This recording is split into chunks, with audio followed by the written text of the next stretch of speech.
Assalamualaikum warahmatullahi wabarakatuh. Bismillahirrahmanirrahim. Alhamdulillahirabbil alamin. Shalatu wassalamu ala asrafil anbiya'i wal mursalin wa ala alihi wa ashabihi wa man tabi'ahum bi ihsanin ila yaumiddin. Amma ba'du.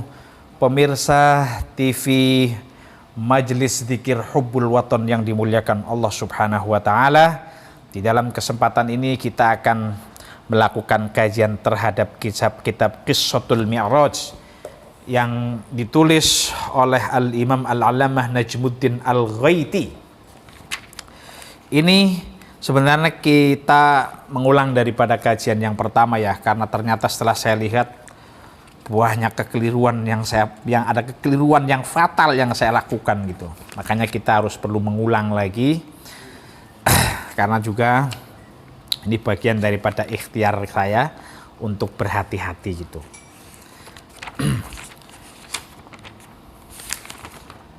Sebagaimana biasa, sebelum kita memulai kajian kitab Qissatul Mi'raj, maka terlebih dulu mari kita membacakan surat Fatihah untuk Al-Imam Al-Allamah Najmuddin Al-Ghaiti.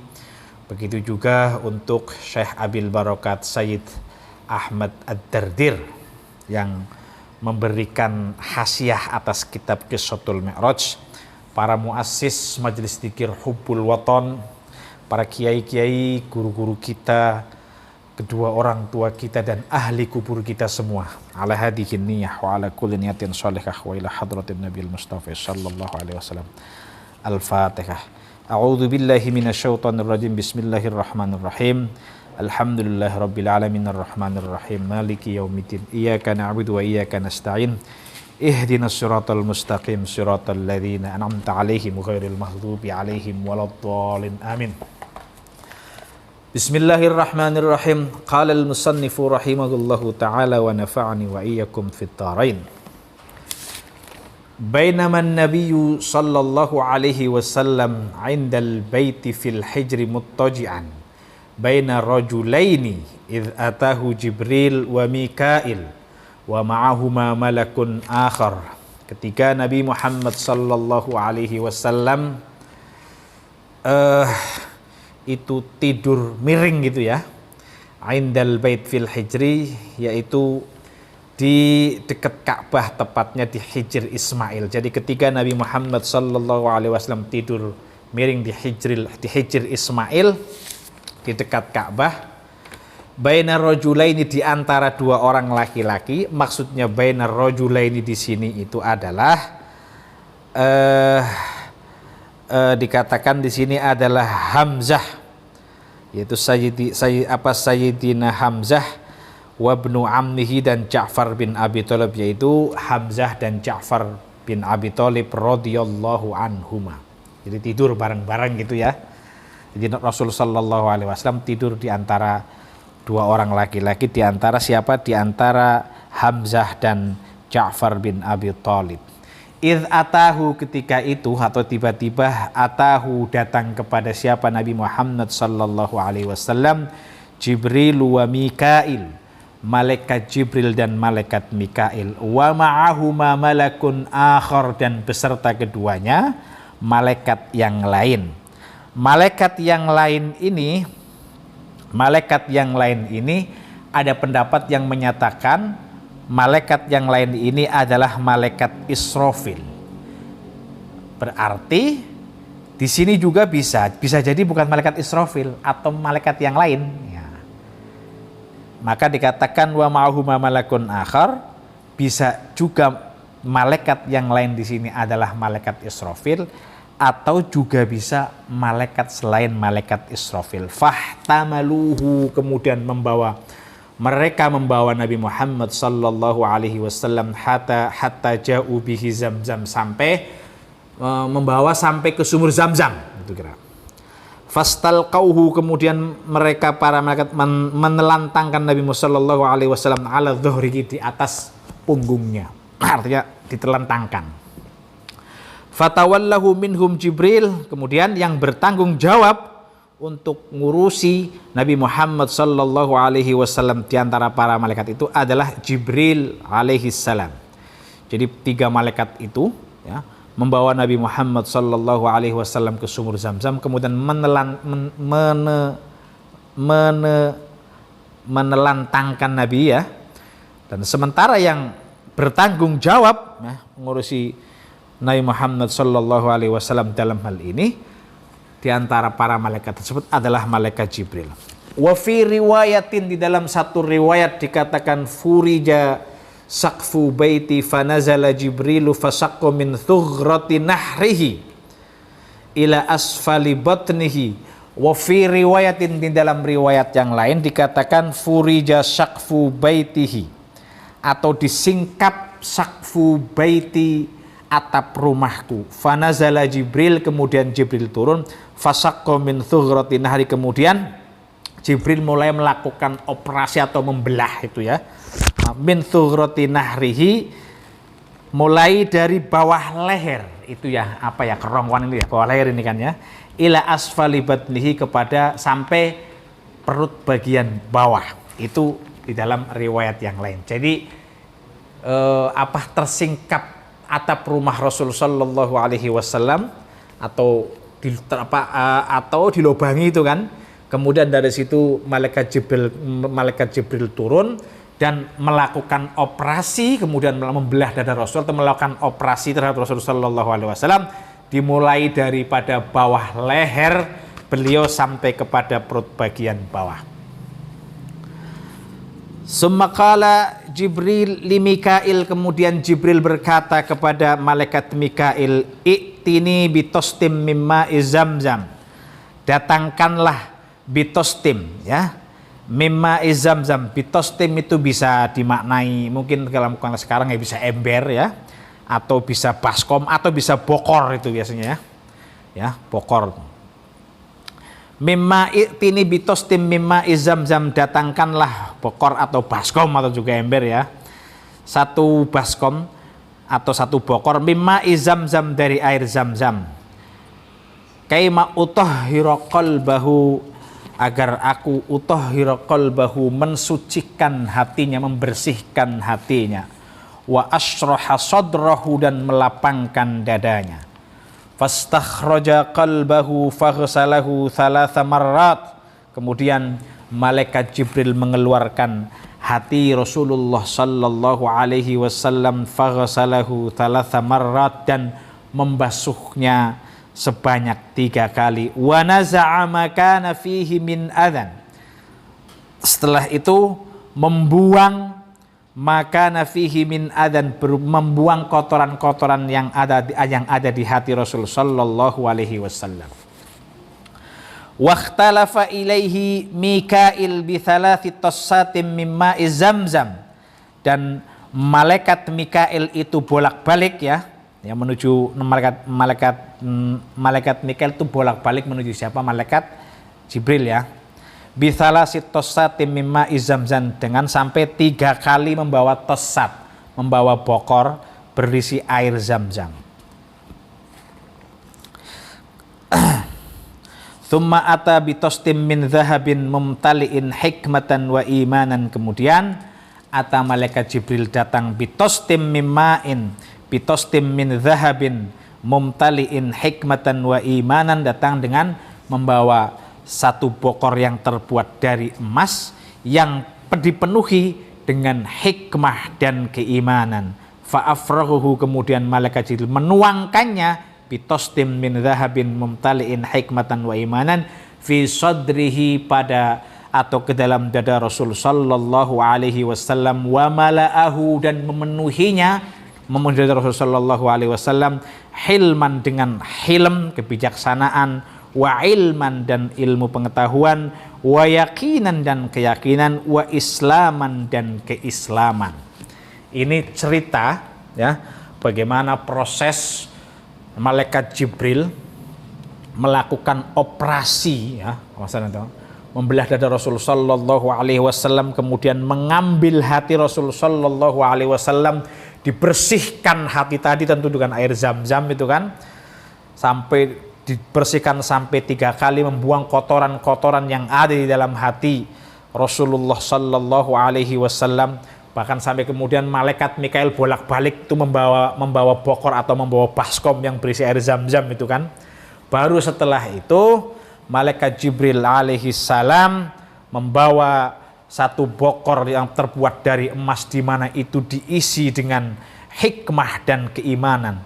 Setelah itu kemudian, atau berisi hikmah dan keimanan. Setelah itu malaikat Jibril menuangkannya, ya, menuangkannya ke dalam dada Rasul sallallahu alaihi wasallam dan memenuhi dada Rasul sallallahu alaihi wasallam dengan hilm, kebijaksanaan, ya. Kebijaksanaan dengan ilmu, keyakinan dan Islam. Tsumma atbaqahu, kemudian malaikat Jibril itu menutup atau mengembalikan seperti semula, ya. Tutup semula. Tsumma khatama baina katifaihi bi khatamin nubuwah, dan kemudian memberikan tanda dengan tanda kenabian di antara kedua bahunya, di antara kedua bahu Nabi Muhammad sallallahu alaihi wasallam. Jadi memberikan cap, ya, baina katifaihi, di antara kedua bahunya itu dengan bi khatamin nubuwah, dengan cap atau tanda kenabian, atau dengan stempel, ya, juga bisa itu kan. Qala al-musannifu, ini menarik, ya, cerita ini bagaimana proses operasi Rasul sallallahu alaihi wasallam yang dilakukan oleh malaikat Jibril, di mana pada akhirnya kemudian diberi tanda di antara kedua bahu Rasul sallallahu alaihi wasallam dengan apa? Dengan tanda kenabian. Qala al-musannifu thumma utiya bil buraqi musrajan muljaman. Setelah itu Nabi Muhammad sallallahu alaihi wasallam disediakan buraq, ya. Dikasih buraq, fasilitas buraq. Musrajan muljaman, yang sudah lengkap dengan pelana dan kendalinya, udah mantap. Kalau sekarang itu kira-kira mobil mewah itu sudah semuanya dilengkapin lah, kira-kira. Sudah beres semua, tinggal dinaikin kira-kira itu. Sedangkan buraq itu wahwa dabatun bayda, itu adalah binatang atau kendaraan atau dabah yang berwarna putih, tawilun, yang tinggi, fauqal himar, tapi di bawah himar, wadunal baghdan, dan di atas himar, tingginya fauqal himar, bukan di bawah, ya, fauqal himar, di atas himar tingginya, wadunal baghli, dan di bawah bighal. Yada'u hafirahu inda muntaha tarfihi, buraq itu yada'u hafirahu, menancapkan atau meletakkan kukunya atau meletakkan kakinya juga bisa itu, inda muntaha tarfihi, sejauh pandangannya. Artinya ingin saya katakan, maksudnya adalah sekali melangkah, yaitu jadi maksudnya sekali langkah kakinya itu sejauh pandangannya, jadi sejauh mata memandang, sejauh pandangannya, itulah sekali langkahnya. Cepet gitu itu kan. Muttaribul udhunaini, dan buraq itu juga selalu muttaribul udhunaini, menggeleng-gelengkan, ya, menggeleng-gelengkan atau menggerak-gerakkan kedua telinganya. Goyang-goyang lah kita, telinganya bergoyang-goyang gitu. Idza ata ala jabalin irtafa'at rijlahu, ketika dia atau buraq itu datang menuju bukit atau gunung, irtafa'at rijlahu, terangkatlah kakinya. Tentu kaki di belakang itu terangkat, itu memanjang kakinya itu. Wa idza habato, ketika turun, irtafa'at yadahu, maka kedua tangannya itu terangkat. Kalau turun udah terangkat langsung. Ini luar biasa, karena buraq digambarkan sebagai sebagai dabah atau hewan yang memiliki kecepatan yang luar biasa. Langkahnya saja itu, sekali langkah itu adalah sejauh mata memandang. Jadi kalau sudah melihat misalkan lihat dari ufuk barat sampai ufuk timur, melihat ke situ, maka langkahnya itu, sekali langkah itu bisa sekejap saya sudah sampai, karena langkahnya begitu sangat panjang. Lahu janahani, buraq digambarkan memiliki dua sayap, ya, janahan. Fi fakhidaihi, di kedua pupunya atau di kedua pahanya. Yahfizu bihima rijlaihi, di mana dengan kedua sayapnya tadi itu dapat membantu kekuatan kakinya. Artinya di dalam konteks ini kedua paha tadi kedua sayap tadi itu membantu kecepatan lari dari kedua kakinya, menopang gitu. Fastas'aba alaihi fawadu'a Jibril yadahu ala ma'rifatihi. Fastas'aba kemudian Buraq, karena itu Buraq fastas'aba alaihi jadi dia merasa dikatakan dalam syarah katakan nafara nufuran qawiyan, artinya berlari-lari berjingkrak-jingkrak ya dengan berjingkrak itu tuh kan ya, alaihi atas Nabi Muhammad sallallahu alaihi wasallam. Ada yang mengartikan fastas'aba alaihi, ada yang mengartikan istas'aba alaihi itu imtana, artinya agak enggan lah kira-kira Buraq kepada Rasulullah sallallahu alaihi wasallam. Tetapi di sini diartikan nafara nufuran qawiyan lil isyarati ila quwwatihi, artinya dia berjingkrak-jingkrak dengan sangat kuat, itu untuk menunjukkan tentang kekuatannya ya, kekuatannya. Jadi karena memang Buraq itu hewan atau kendaraan yang sangat kuat sekali, bahkan dapat berlari atau berjalan dengan sangat cepat, bahkan langkahnya pun sekali langkah itu adalah sejauh pandangannya. Begitu sangat kuat di hadapan Rasulullah Shallallahu Alaihi Wasallam. Buraq itu menunjukkan kekuatannya gitu kan. Kira-kira sofos itu ya, menunjukkan kedikdayaannya, menunjukkan kesaktiannya itu di hadapan Nabi Muhammad Shallallahu Alaihi Wasallam.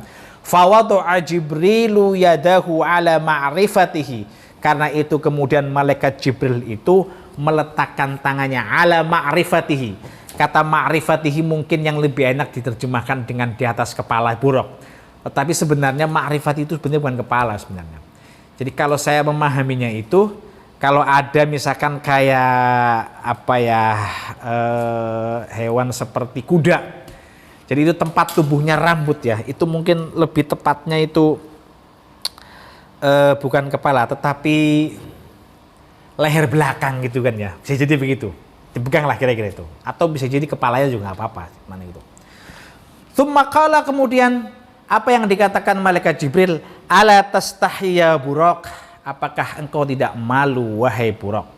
Fallahi ma raqibaka khalqun akramu 'ala Allahi minhu, demi Allah ma raqibaka khalqun, tidak naik kepada engkau khalqun makhluk akramu yang lebih mulia Allah di sisi Allah Subhanahu wa taala minhu dibanding Nabi Muhammad sallallahu alaihi wasallam. Mendengar pernyataan malaikat Jibril terhadap Buraq, Buraq pun akhirnya Buraq pun akhirnya merasa malu, hatta faddo waraqan, sehingga bercucuran keringatnya. Waqar, dan kemudian menjadi tenang, hatta raqibah, sehingga Rasulullah sallallahu alaihi wasallam naik di atas Buraq. Jadi ini menarik karena Buraq tadi itu menjadi satu sosok hewan tunggangan yang luar biasa, memiliki kecepatan berjalan yang sangat luar biasa. Sekejap mata itu selesai, itu udah sampai, saking kuatnya itu. Dan Buraq di hadapan Nabi itu fastas'aba alaihi, jadi berjingkrak-jingkrak itu untuk menunjukkan kekuatannya. Namun di dalam beberapa literatur saya juga ada yang mengartikan fastas'aba alaihi, artinya Buraq itu agak enggan lah. Siapa ini kan, kira-kira gitulah, kira-kira rada-rada enggan gitu, agak-agak menolak gitu. Nah, setelah itu Jibril pun kemudian memberikan pernyataan. Melihat hal itu Jibril merasa tidak nyaman dengan sikap yang ditunjukkan oleh Buraq kepada Rasulullah Shallallahu Alaihi Wasallam, dan pada akhirnya Jibril menyatakan, ala tastahya Buraq, tidakkah engkau malu wahai Buraq, bahwa yang akan menaiki engkau adalah makhluk yang paling mulia di sisi Allah Subhanahu wa taala. Tidak ada makhluk yang paling mulia di sisi Allah Subhanahu wa taala dibanding Nabi Muhammad sallallahu alaihi wasallam. Mendengar hal itu Buraq pun merasa malu ya, merasa nggak enak, sampai kemudian bercucuran keringatnya itu, segera jagung lah kira-kira itu. Dan setelah tenang ya, baru kemudian setelah itu Buraq menjadi tenang, sampai kemudian Rasulullah sallallahu alaihi wasallam naik ke atas Buraq. Wa kanatil anbiya'u tarkabuha qablahu, dan para nabi sebelum Nabi Muhammad sallallahu alaihi wasallam itu memang pernah menaiki buruk gitu katanya. Pernah menaiki buruk. Wa qala Sa'id bin Al-Musayyab wa ghairuhu, sementara menurut Sa'id bin Al-Musayyab dan ulama lain, buruk itu merupakan wahya dabatu Ibrahim allati kana yarkabu 'alaiha lil baitil haram, bahwa buruk itu merupakan kendaraan Nabi Ibrahim atau hewan tunggangan Nabi Ibrahim, di mana Nabi Ibrahim pernah menaikinya lil baitil haram, untuk menuju Baitul Haram. Artinya itu dilakukan oleh Nabi Ibrahim alaihissalam dari negeri Syam ya, untuk mengunjungi anaknya yaitu Ismail dan ibunya Hajar, yaitu karena pada saat itu memang ditinggalkan keduanya di tanah haram tadi itu. Nah, kalau mengunjungi ya, untuk mengunjungi anak dan istrinya di tanah haram, beliau naik buruk dari negeri Syam ke tanah haram tadi itu. Fantalaqa bihi Jibril wa huwa an yaminihi wa Mikail an yasarihi, baru kemudian fantalaqa bihi Jibril, kemudian Jibril pun fantalaqa Jibril fantalaqa bihi Jibril wa huwa an yaminihi wa Mikail an yasari, kemudian berangkatlah tadi itu ya, berangkatlah itu buruk itu, Nabi juga termasuk naik itu kan. Posisi malaikat Jibril berada di sebelah kanan, sementara malaikat Mikail berada di sebelah kiri. Nah, ini sebagai pengajian atas pengulangan kemarin yang keliru gitu ya. Mungkin kalau misalkan di dalam kesempatan ini ada kekeliruan, silahkan dikoreksi. Saya akan selalu terbuka untuk menerima koreksi dan kritik, karena memang manusia tidak bisa lepas daripada luput atau kesalahan. Nah, ini beberapa hal. Yang pertama terkait dengan soal kisah atau kisah Mi'raj Rasulullah Sallallahu Alaihi Wasallam itu kan menuju Sidratul Muntaha. Ini adalah awal-awal ceritanya kira-kira itu. Dari Qissatul Mi'raj Nabi Muhammad Sallallahu Alaihi Wasallam di dalam yang disebutkan di dalam kitab Qissatul Mi'raj. Nah, ini ada hal yang menarik sebenarnya itu kan. Dari sini kemudian kita tahu ya, ngomongin soal buruk itu, jadi termasuk hewan ya, ada 10 hewan atau 10 binatang yang masuk surga. Salah satunya itu adalah buruk ini ya, termasuk hewan yang termasuk juga burung hudhud itu, Ratu Bilqis itu juga termasuk itu. Begitu juga dengan kambing domba yang untuk menggantikan pengorbanan Nabi Ismail alaihi salam. Ada 10 kira-kira itu. Nanti kita bisa cari, ada beberapa 10. Ini merupakan pengajian sesi yang pertama tentang Qissatul Mi'raj.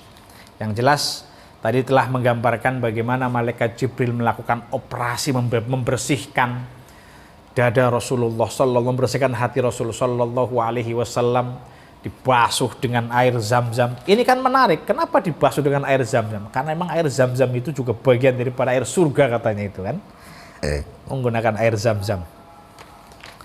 Ada juga tafsiran kenapa misalnya buruk itu kok menunjukkan menunjukkan sofos itu ya. Ya tadi dikatakan mungkin bisa jadi buruk merasa apa gitu tuh kan. Kemudian malaikat Jibril menegurnya, ya, menegur kepada buruk agar jangan begitulah di hadapan Nabi, karena yang akan menaiki engkau adalah makhluk yang paling mulia di sisi Allah. Artinya dengan kata yang tidak ada makhluk tidak menaiki kepada engkau, makhluk yang paling mulia di sisi Allah dibanding Nabi Muhammad sallallahu alaihi wasallam. Demikian pembacaan kitab Qissatul Mi'raj pada malam hari ini. Kurang lebihnya saya mohon maaf yang sebesar-besarnya.